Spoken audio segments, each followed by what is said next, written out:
talk about that. Let's ask Aidan. Aidan's listening to what we're saying. So, Aidan, tell us about your musical influences outside of the alternative and industrial scene. I'm not in the group. How are you going to ask me? So, we are both like super into music. Absolutely Agreed. love like loads of different styles. So, loving electronic and alternative music. That is certainly only part of like What we listen to. yeah, exactly. Yeah. And I guess for myself, like I've said, obviously being a drummer, like I love bands that have got like really interesting drums in. Well, so circling back to another gig that we went to fairly recently, where we went to see Battle Lovers, Nice. who Greg has now left apparently. Oh, really? Oh, right. That's a shame. So when we went to see those, we saw they were playing with Greyhaven, and one of my favourite bands like that I'm listening to all the time now, a band called Frontiera, Nice. who are I didn't realise this, they were Scottish and American. So I think 90% of the music is written by a guy in Scotland. I can't remember his name. 90% of the music is written by that guy. And then he has a live band that he'll play it with, but the singer is based somewhere in America. I want to say Los Angeles, but I just assume everybody in America lives in Los Angeles. Yeah. Why not? And then of all the places to live, I don't know. No frame of reference. But I listen to Frontiera like every other day now, and their music is esoteric at best. Yeah. How did they describe it? Sonic Terror. Sonic Terror. We are Frontiera, and this is Sonic Terror. One of my favourite parts of their live show was when they were sort of sound checking us before they go on, and I don't know if it was the guitars, or I think it might have been the kick drum, and it was so deep that the sound guy was having a nightmare, like trying to like EQ out the right frequencies because it was the brown noise. Nice. It was just the brown noise. But yeah, I love all the stuff that they do. Yeah, but they haven't done a bad album. Nice. That sounds ace. They didn't click with me quite the same, No. but I know that you got really But into we both love Dillinger. We do absolutely love Dillinger Escape Plan, and both Chris Penny and their more recent drummer, Billy Reimer, two of my absolute favourite drummers We ever. did talk about Ilan Rubin as well. Ilan Rubin is incredible. So we've talked about Nine Inch Nails and Dave Grohl, and Ilan Rubin is now playing for Foo Fighters. Having played for Nine Inch Nails. Yeah, he is a spectacular drummer. So I mean, like he puts authentic drumming into industrial music. Like, such a dude. There's that. One of my favourite videos of his is the Perfect Drug video, where I don't know if this is factually accurate, but there's this thing about Trent Reznor saying we can never play Perfect Drug live, because that the drum fill, the drum solo is unplayable by anybody. And I don't know if that's accurate. He may have never said that, but it's just a thing that I sort of half heard. But like he nails that song. Yeah. The solo in there, it's so beautiful. If people haven't watched it, they should definitely watch that YouTube video because it's something else. Yeah. He's just a spectacular drummer. I was watching like some of his like studio kind of like drum solo stuff the other day. It's just so good. Because he plays open as well, which freaks me out, but I like it. Yeah, so does the drummer from Coheed and Cambria as well. Is that right? And it just kind of, it look like if you're not used to seeing it, it looks so awkward, but each style. So I guess it's a little bit like seeing people play metal, but with like traditional grip. It just doesn't quite look right, but hey ho. The nuanced jazz. Yeah, exactly, yeah. But like other bands that we've seen live fairly recently, the Beths, completely different to... they're nothing like New Zealand indie pop. So good. But like vocally, all those like layered harmonies. There's plenty of that in ERRRRORS. Exactly. Yeah.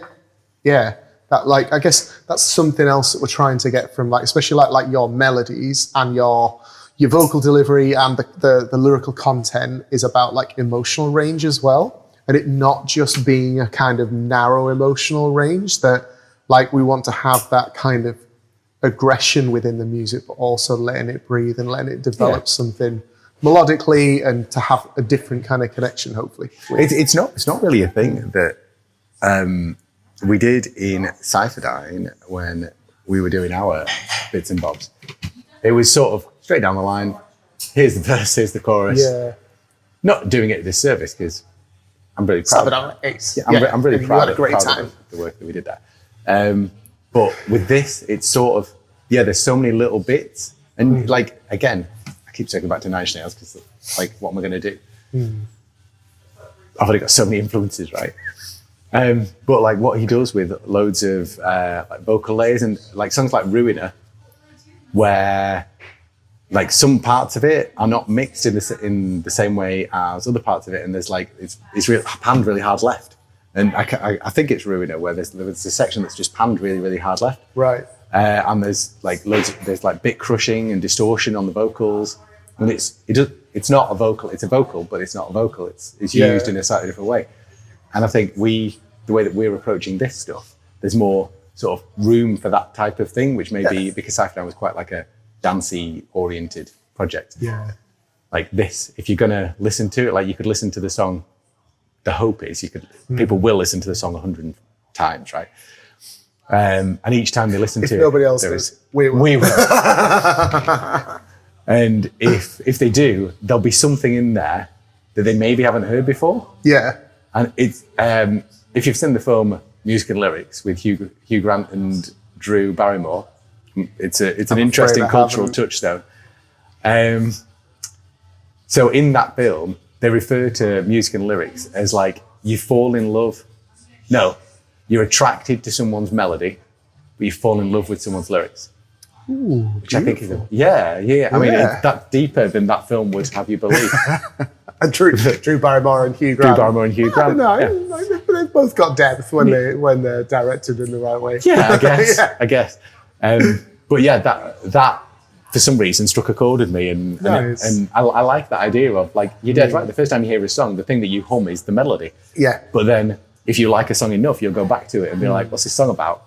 And then I'm going to circle back to Frontiera because they rock, right? If you listen to Frontiera, it's just like being assaulted. Yeah. But if you then take the time to read lyrically what the Frontiera, I wish I could remember his name, but what the Frontiera guy is singing about, like that is poetry. Nice. That is stunning poetry. He is 1,000% worth just reading. Like, really? Yeah, not even if the music is a bit much for you, read, just Google search Frontiera lyrics. Do you not think though that is when bands that are like heavy bands, so like metal, industrial, whatever, like the heavier end of the spectrum, when you've got like harsh vocals and everything can just kind of sound like white noise almost. When you scratch the surface and actually dig underneath as to what's going on, like that is metal at its best, definitely. I would disagree on like Metallica because I just find them super cringe. But I wouldn't put them in the heavier end though. Not anymore. I think at the time, maybe. Yeah.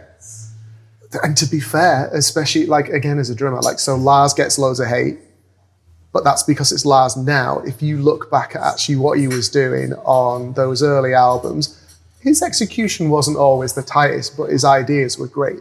There's songs where like they're doing some really interesting kind of like polymeters, so they'll add like a fifth note, that sort of thing. Yeah, exactly. I didn't realise they were that cool. So like, no, they were. Yeah, exactly. Whereas like Lars now, he's just dialing it in, to be fair. Like, I would not want to see Metallica live because it would cost $6,000. Yeah, it cost $6,000 would be really disappointing. But like, I wouldn't necessarily consider them now amongst the heavier bands anyway. Whereas like, we mentioned Dillinger, so like Dillinger Escape Plan, they're another one where like they're absolutely worth reading the lyrics and understanding what the songs are about and stuff. Greg Puciato, Greg Puciato. His solo stuff I actually quite like as well. I haven't listened to any of that. You should listen to some of his solo stuff. That'd be cool. Solid. It is solid. I'll check it out. But yeah, he's got interesting stuff to say, you know? Yeah. And I think it's to look at bands like Sixth, Dillinger, Frontiera, and it's just so, they're just randomly screaming. Yeah. But when you know what they're saying, you can hear what they're saying. But also, I think there's a real skill set in like finding the gaps in that, because my understanding is that music like that is largely written musically first, and then the lyrics are sort of segmented into that. And as somebody that sings or like has to put vocals over music, I think that like it's quite a skill set. That like if somebody presented you with music which was not in 4/4, and was not or triplets or like out of pace or a rhythm or a cadence that is conducive, naturally, like put something over this. Yeah. You could. Hey, this what is do you in do with that? 7/16, and we just need a chorus. But then the next bit's just in triplets, and then the next bit after that is 4/4, and the next bit after. Yeah, I think there's a lack of credit given to people that are able to do that, because as much as I've been writing lyrics and singing or providing vocals for a really long time, I don't know if I would have that skill set. Like I can say stuff, and I can carry a tune, I think, but if somebody just presented me with all this, I would have to try and piece it together first before I'd be able to do anything meaningful lyrically with it, and then finding rhythms within that, so it's sort of it sits and just doesn't feel like it's stuffed on top. Yeah, I think it's a real skill set. Absolutely, yeah, completely agree. And when you see bands like that just in like a flow state live, exactly, it's unbelievable. Well, we saw when we did see Dillinger back in the day when there was still a thing. I know that they are still a thing, but like when a frontman leaves, it sort of feels a bit different, doesn't it? Well, they've got their original frontman. Oh, is that who that guy is? Yeah. Because it was Ben, I want to say Weinman. But no, Ben that Weinman's might be a the dog. guitarist. That might be a type of dog. Ben Weinman. No, but I think Dillinger was his project, wasn't it? Oh, right, yeah. I didn't realize it was the original thing.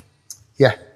So I think when they first formed, they didn't have a vocalist, so they got Mike Patton to do some stuff with them. Oh, okay. And I love Mike Patton. Off of Mr. Bungle. I think so. I think it's that one of his side projects, but I only really know him through what are they called? Faith No More. Faith No More. So yeah, I only really know him through Faith No More. I'm sure he's Mr. Bungle as well. Do you know Faith No More? Yeah. Right. There's two bands that I think have a name that is way better than them as a band.